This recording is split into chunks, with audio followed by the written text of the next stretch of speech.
Bonjour à tous et à tous, bienvenue sur le canal Delta 7. Aujourd'hui, nous sommes accompagnés de Marine Alexandre, diététicienne nutritionniste, et nous allons réaliser en sa compagnie une soupe complète chorizo, poireaux et pois chiches. C'est exact. Donc pour la recette, nous aurons besoin de 10 g d'huile d'olive, 10 g de beurre, 300 g de poireaux. Ensuite, nous avons besoin de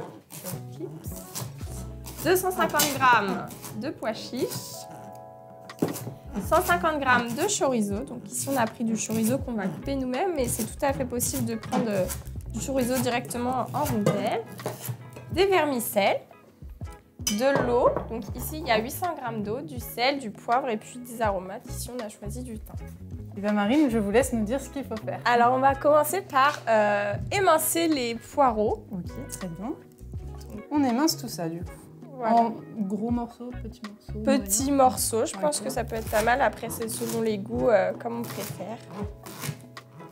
On essaye d'être régulier dans la mesure du possible pour qu'au niveau de la cuisson, ça reste homogène. Homogène, exactement.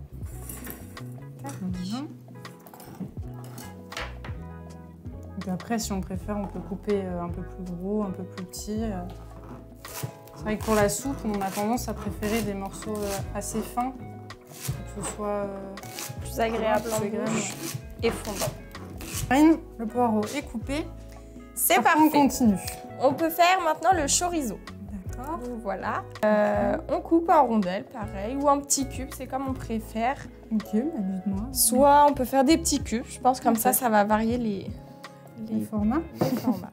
Et on garde la peau sur le chorizo ou c'est mieux de l'enlever? Ça, c'est selon les goûts. Moi, j'ai tendance à la garder parce que ça me gêne pas, mais si on est un peu sensible, on peut l'enlever. Ok. Faut pas mettre la totalité, c'est ça? C'est ça, on laisse un petit bout, puisqu'ici, on a 200 g et on veut seulement 150 g, donc ça suffit. Quoi, de faire une soupe complète comme ça a quel intérêt pour les personnes? L'intérêt, c'est de pas seulement manger que des légumes, parce que dans une soupe, on a tendance à prendre que des légumes. Et en fait, les vertus des légumes, qui sont les fibres, les vitamines et les minéraux, ont disparu quand on la consomme en soupe. Parce que les fibres sont broyées et les vitamines et minéraux ont tendance à disparaître avec la cuisson. Donc ici, c'est pour ça qu'on garde des morceaux, pour garder les fibres. Et après, on agrémente avec des protéines. Donc ici, on a choisi du chorizo et des pois chiches. Si vous avez un régime végétarien, on peut tout à fait enlever le chorizo et l'enlever. Pas besoin de le remplacer, on a les pois chiches en protéines. Et on a choisi d'ajouter des vermicelles, ça apporte un peu de glucides également. Et ça vient. Parfait, donc les poireaux sont coupés, le chorizo également. Et on va pouvoir commencer à cuire. Donc c'est assez simple, on va tout mettre dedans. Hop, on rapproche tous les ingrédients et le thym. Donc pour la suite de la recette, on va faire la cuisson. Donc on va mettre l'huile d'olive et le beurre dans la casserole. Donc je répète, 10 g d'huile d'olive et 10 g de beurre. 10 g d'huile d'olive, ça fait une cuillère à soupe environ.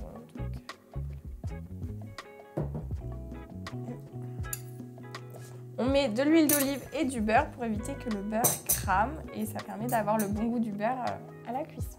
Donc, ensuite, on va ajouter tous les ingrédients, donc les poireaux, le chorizo, les pois chiches.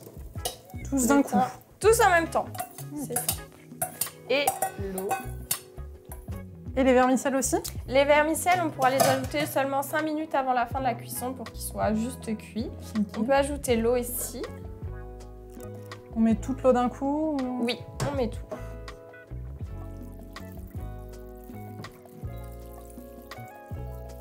Voilà. Et après, pour assaisonner, donc, vous pouvez mettre du sel, du poivre, des épices, c'est comme vous voulez. On a choisi de mettre du sel et on va mettre une branche de thym pour assaisonner. Maintenant, on laisse à couvert pendant une vingtaine de minutes et c'est prêt.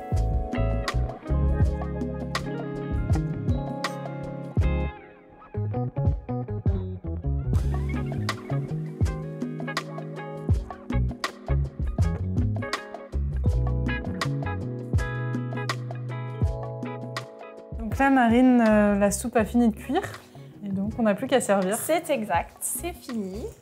Alors, on fait... Hop là. Donc ça se mange aussi bien le midi que le soir finalement, Oui. vu que c'est complet. Exactement. Du coup, avec cette soupe, est-ce qu'on complète par un dessert, un fruit, un laitage, quelque chose? Oui, tout à fait. Donc cette soupe est complète, mais pour que ce soit un repas vraiment équilibré et complet, on peut rajouter un produit laitier. Donc ça peut être du fromage, un yaourt, du fromage blanc et un fruit. Donc ça peut être une pomme ou une compote. Et après ça, repas complet, équilibré. Oui. Normalement, on n'a plus faim, même si on a partagé la soupe avec son conjoint. Et voilà, on est bon pour partir du bon pied pour toute la journée. Tout à fait. Super. Et ben, merci Marine de nous avoir accompagnés aujourd'hui. On se retrouve bientôt, enfin la semaine prochaine pour la seconde recette. Et on espère que ça vous a plu, que vous avez passé un bon moment avec nous. On se retrouve la semaine prochaine pour une soupe traditionnelle lapone. Très bien. Et ben, merci à tous d'avoir suivi cette émission et à la semaine prochaine sur le canal Delta 7.